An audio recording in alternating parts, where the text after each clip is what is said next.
All right. Good afternoon. So excited to be able to join you guys on today. I just want to thank you all for taking out your time, one, to even consider believing, hearing, and also taking this liberty of this day to be a part of it. I am speaking on the social emotional learning, which I'm really delighted to kind of take a moment to speak upon that. First, I would like to thank Dollar, this amazing organization, to this amazing topic, to even consider the things that our children, our teachers, facilitators, and leaders are actually experiencing. Because of that, you're bringing awareness to the present struggles that happen so often and can easily go overlooked. So I want to say thank you for that, for even putting that on your heart. For those who do not know me, my name is Samantha Murray. I am a biblical life coach. I am well as an author as well as a speaker, and I help people build confidence through purpose in every area of their life. Today, I am going to be speaking on the topic that's not only dear to my heart, but also vital to the success and well-being of every student that I serve, or even some of my colleagues work alongside with, and that's integrating social and emotional learning for academic success. I really took a liking to this, just because I know a lot of teachers as well as children who far too often get overlooked and misunderstood. So I just want you to take three times in three words is connect, empower, and transform. That's what I want you to hear. Connect, empower, and transform. Those three words sum up the heart that what we do as educators and leaders. We connect with students where they are, actually, empower them to believe in themselves, who can also be overlooked no matter their economic system, their financial system. They could be overlooked and misunderstood. Through that connection and empowerment, we transform their learning experience. Now, we see academic, from my standpoint as a coach, as success. It doesn't just come from strong lesson plans, but it comes not also from test preps or anything like that. It flows from emotional safety, empathy, and trust. Okay, emotional safety, empathy, and trust. Because here's the truth. Every day, students walk into classrooms carrying not just heavy book bags, but they're carrying emotional baggage and full of emotions that does not get properly addressed. Their words may not even be able to convey or express that, right? Some of them are walking through painful divorces, abandonment, separation, homelessness. Some of them are also in foster care systems, and because of that emotional grieving, even the loss in the passing of a loved one, that can be misunderstood through behavior, right? So one of the things that they may show up angry, withdrawn, frustrated, not because they're bad kids, no, not because they are, but they could be hurting. And if they are hurting, when pain goes unspoken, it often shows up as behavior. Instead of asking what's wrong with you, right? Try asking a question, what happened to you? That may be the question that you can ask to address that. That's one question that can shift everything from judgment to compassion, from correction to connection. Okay? When students feel or seem supported emotionally, their academic performance rises naturally. And that's a plus for the teachers, because now they're able to function in a healthy environment. And even parents are even more wired to know that their child is being safely taken care of. Students don't care how much you know. They don't care anything about that. I said, John C. Maxwell says, students don't care how much you know until they know how much you care. Okay, they need to know that you are there. One of my sayings that I like to say is, a person's story is often missed because too many judge the book by its cover without opening their heart to mind to truly read the pages within, right?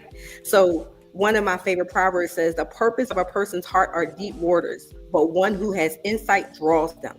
That's what it takes. It's going to take some drawing to be able to reach out where that was not expressed. These things go overlooked so many times. So let's understand what social emotional learning is. Social emotional learning is about teaching the whole child. Okay, not the mind, but the heart. It's helping students how to manage their emotions, build resilience, show empathy, set and achieve goals, make responsible, kind decisions. When those things are in place and it becomes a part of the classroom, culture, students safe enough to grow, they're brave enough and even confident enough to lead. That's what we want. We want them to be able to be leaders. They are our future, correct?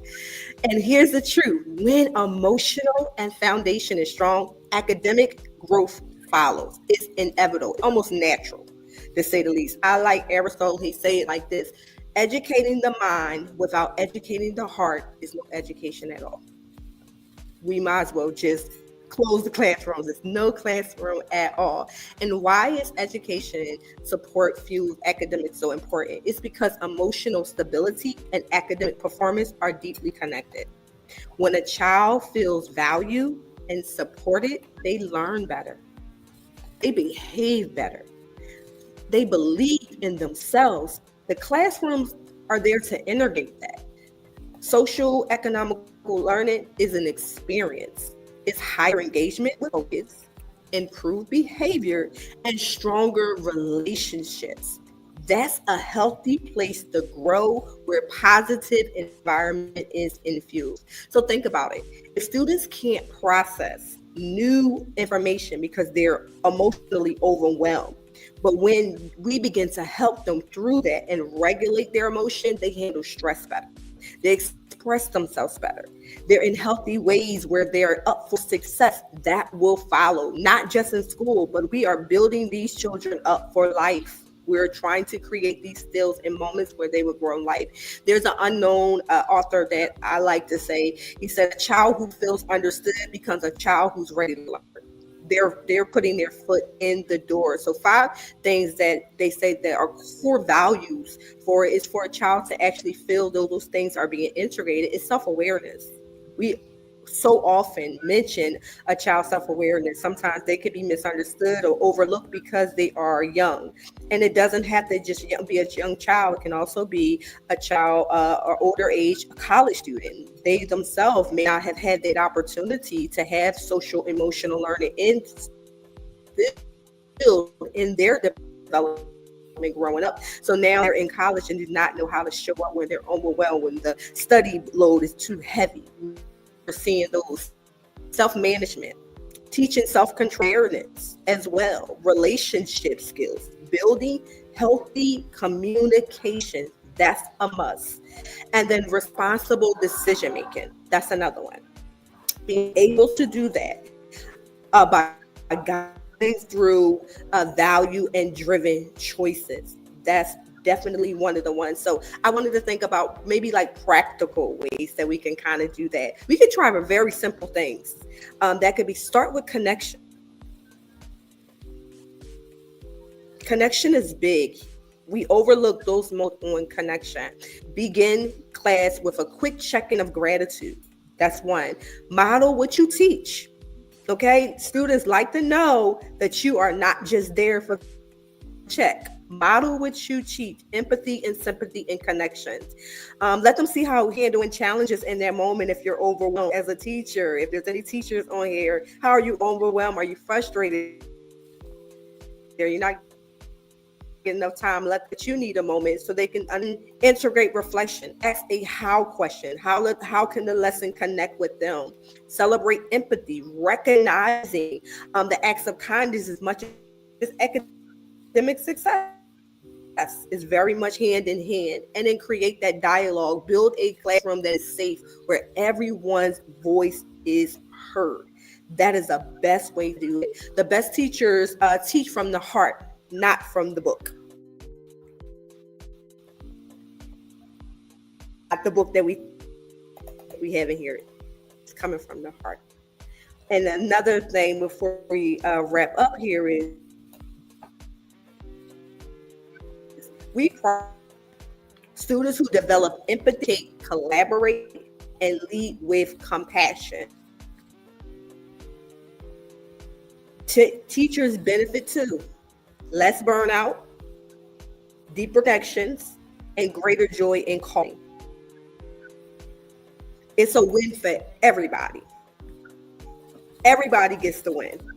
And academically and emotionally and even sometimes spiritually. Another quote by Theodore Roosevelt says, to educate a person in mind and not in morals is to educate a menace to society. To educate a mind is not just morals, to educate menace to society. So academic success before we elevate, and when we teach from compassion instead of compliance, everything shifts. So here's my challenge to you and everyone else when we're having these opportunities. The next time you walk into a classroom, the next time that you do that, don't judge. Because when we connect, we empower. When we empower, we transform. And the transformation is from the heart. It's true education. We may forget what you said, as Maya Angelou would say, but we never forget the way you make someone feel. They never forget what you make them feel. I like to say what we do in love is what matters the most. Having someone to feel connected, allowing them to express where they are, will allow someone to break free from the inner challenges that they deeply hold root in, but having that one person that shows true empathy matters the most.